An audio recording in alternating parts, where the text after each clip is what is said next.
ये जंग ना जाने क्या कुछ देखने को पूरी दुनिया में मिलेगा। इस जंग से किसी का भी भला नहीं हो सकता है। सिर्फ और सिर्फ नुकसान नुकसान और नुकसान दिखाई और सुनाई दे रहा है। ईरान इजराइल वॉर के बीच दोस्तों लगातार तनाव बढ़ता हुआ नजर आ रहा है। ना ईरान पीछे हट रहा है और ना ही इजराइल पीछे हटने का नाम ले रहा है। लेकिन ईरान के जरिए जो इजराइल पर तबाही मचाई गई है, जो कयामत का मंजर दिखाया गया है, वो पूरी दुनिया में देखकर हर कोई हैरत है। ईरान की ताकत का आप इसी से अंदाजा लगा सकते हैं कि इजराइल पर किस कदर कहर बनकर ईरान टूट पड़ा है। वहीं इसी बीच ईरान का साथ देने के लिए चीन ने अपनी दस्तक दे दी है और चीन ने खुले तौर पर ईरान को समर्थन करते हुए अपने 2 जहाज ईरान भेज दिए हैं। ऐसी खबर निकलकर सामने आ रही है।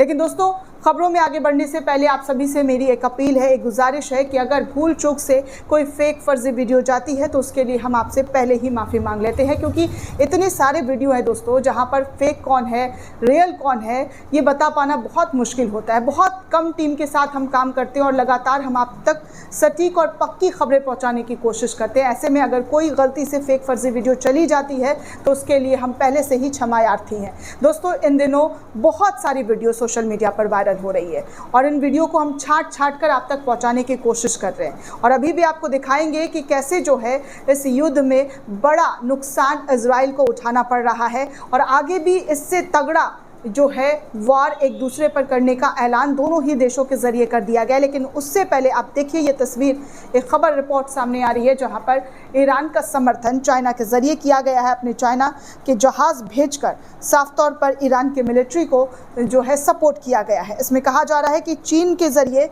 ये जहाज ईरान के समर्थन में उतार दिया गया है और तो और इजरायली सेना का जो डर से कांपने वाला वीडियो है वो भी निकल कर सामने आ रहा है। सबसे पहले दोस्तों, बेरियंस ब्रेकिंग न्यूज़ एंड इंटेल के हवाले से एक रिपोर्ट सामने आ रही है जहां पर चाइना जो है दोस्तों बैंकॉक के जरिए जो है ईरान को जो है मिलिट्री जो प्लेन है वो भेजने की कोशिश कर रहा है। इस तस्वीर के माध्यम से आप देख सकते हैं ट्विटर पर भी जानकारी साझा की गई है। सबसे पहले ट्वीट आपको दिखा दूं कि बैंकॉक और चीन से 2 विमान सैन्य हवाई अड्डे पर ईरान के पहुंचता हुआ नजर आ रहा है। बैंकॉक ने भी ईरान को समर्थन दे दिया है। मतलब आप कुल मिलाकर देखेंगे तो ईरान के साथ एक बड़ी तादाद इस वक्त खड़ी हुई है। जिस तरीके से इजराइल के साथ बीते साल खड़ी हुई थी, 2 साल से इजराइल फिलिस्तीन के नागरिकों को टारगेट कर रहा था, अब वही टारगेट ईरान के जरिए इजराइल पर किया जा रहा है। वहीं एक और तस्वीर सामने आ रही है। हालांकि इस वीडियो का पुष्टि हम नहीं करना चाहेंगे, लेकिन आप इस वीडियो में देख सकते हैं कि इजराइल के सेना का हाथ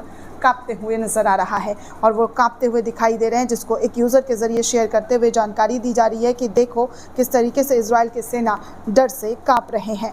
आगे दोस्तों एक और तस्वीर, एक और खबर आपको दिखाना चाहूँगी कि कैसे जी हाँ इजराइल के अंदर त्राही नज़र आ रहा है। जो हाल फिलिस्तीन का इजराइल के ज़रिए किया गया था वही हाल ईरान ने इजराइल का कर दिया है। वो कहते हैं ना कि समय का पहिया बहुत बलवान होता है और वही चक्र अब घूमता हुआ इजराइल की धरती पर पहुँच गया है। ईरान ने भले ही बहुत भारी नुकसान उठाया हो, लेकिन ईरान के ज़रिए जो इजराइल पर ताबड़तोड़ अटैक किए हैं उससे इजराइल ने भी भारी नुकसान उठाया है और उसकी तस्वीर आप साफ तौर पर मलबे में दबे हुए लोगों को देख सकते हैं। कुछ यूज़र ने लिखा है कि देखिए 4 लोग मारे गए हैं, 70 लोग घायल हैं, 82 ऐसे हैं जो मलबे में दबे हुए हैं। ये वो हाल है जब फिलिस्तीनी मलबे में दबे रह रहे थे और अब इजराइल को जैसे का तैसा जो है ईरान के ज़रिए किया जा रहा है। इस तरीके के यूज़र्स के ज़रिए खबर निकल कर सामने आ रही है। वहीं दोस्तों आपको बता दें कि ईरान इस्लामिक रिपब्लिक पेज से एक खबर, बहुत बड़ी खबर शेयर की गई है कि अगले कुछ ही घंटों में, कुछ ही दिनों में 1800 से ज़्यादा मिसाइल अटैक जो है इजराइल पर किया जाएगा। इसकी तैयारी जो है वो कर ली गई है। तो कुल मिलाकर आप इन तस्वीरों के माध्यम से देख सकते हैं कि ईरान में किस तरीके का जो है तैयारी शुरू कर दिया गया है इस युद्ध के लिए और इजराइल पर कहर जो बरपाया है उसकी साफ तस्वीरें आप इन वीडियो, इन फुटेज, इन फोटोग्राफ से भी देख सकते हैं कि ईरान के हमले के बाद तेल अवीव के हालात बद से बदतर हो गए हैं। ईरान के हमले से अब तक वहां पर सैकड़ों लोगों की जान जा चुकी है, ये भी निकलकर सामने आ रहा है खबर। वहीं दोस्तों ईरान के सुप्रीम लीडर का भी बयान सामने आया है। ईरान के सुप्रीम लीडर ने क्या कहा है, सबसे पहले आप स्क्रीन पर देखिए। ईरान के supreme leader Ayatollah Ali Khamenei का बयान आया है कि ईरानी सेना इजराइल को लाचार बना देगी, इजराइल नुकसान से अछूता नहीं रहेगा, हम अपनी प्रतिक्रिया में आधे अधूरे कदम नहीं उठाएंगे, हम इजराइल को बचने का एक भी मौका नहीं देंगे, हम ऐसा अटैक करने वाले वाले हैं कि इजराइल इस बारे में सोच भी नहीं सकता। और भी तस्वीर आप देख सकते हैं कि क्या हाल है। हालांकि दोस्तों खबर ये भी रिपोर्ट निकल कर सामने आ रहा है कि नेतन्याहू जो है वो ग्रीस भाग गए हैं, उनका बेटा मियामी भाग गया है। मतलब सोचिए, देश का जो शासन चलाने वाले लोग हैं वो देश छोड़कर भाग गए हैं और देश के नागरिकों को किसके हवाले छोड़ गए? या तो इजरायली सैनिकों के हवाले छोड़कर भागे हैं, या तो फिर उनके जान को हलाक करने के लिए जो है इस तरीके से वो खुद ही अपनी जान बचाते हुए भाग निकले हैं। मतलब आप सोचिए कि जंग हो रहा है जिस जगह पर, जिस मुल्क में, उस मुल्क के मुखिया ही भाग गए। इसे कहते हैं दुम दबाकर भाग जाना, अपने नागरिकों को छोड़कर भागे हैं।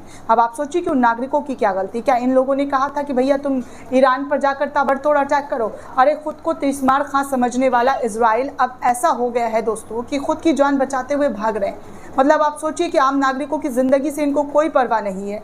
ऐसी सरकार होती है कि जहाँ पर अपने बारे में सिर्फ सोचा जा रहा है, उनके नागरिकों के बारे में नहीं सोचा जा रहा है। उनके नागरिकों की क्या गलती है? उन्होंने तो नहीं कहा कि भैया आप तुम जंग लड़ लो ईरान के साथ, फ़िलिस्तीन के साथ। वो तो लगातार इसका विरोध कर रहे थे। लेकिन इन्हीं विरोध के बीच नेतन्याहू और उसके बेटे को लेकर, उनके परिवार को लेकर जो खबर आ रही है कि वो भाग गए हैं, इतना खौफ, इतना डर उनके चेहरे पर नज़र आ रहा है। साफ तौर पर दोस्तों जो खबर निकल कर सामने आ रही है उससे यही अंदाज़ा लगाया जा सकता है कि नेतन्याहू सरकार कितनी घबराहट में है, कितनी डरी हुई है कि अपनी जान बचाने में पहले माहिर है, बाकियों की ज़िंदगी ऐसे ही छोड़ दिया है। तल अवीव शहर जो इजराइल की राजधानी है, वहाँ पर क्या क़यामत गुजर रही है वो साफ तौर पर आप देख सकते हैं दोस्तों। जब दो मुल्कों के बीच जंग होता है तो उसमें उनके शासन को मुस्तैदी से खड़ा होना पड़ता है, लड़ाई लड़नी होती है। इन्होंने लड़ाई को किस तरीके से लड़ा, लेकिन बीच लड़ाई में जब ईरान के साथ इनका टकराव हुआ तो ये भागते हुए नज़र आ रहे हैं। दोस्तों इस पूरे रिपोर्ट को लेकर आप क्या सोचते हैं, आपकी क्या प्रतिक्रिया है, हमें कमेंट करके ज़रूर बताइएगा। साथ ही साथ चैनल को ज़्यादा से ज़्यादा लाइक, शेयर और सब्सक्राइब करना बिल्कुल भी ना भूलें। धन्यवाद दोस्तों।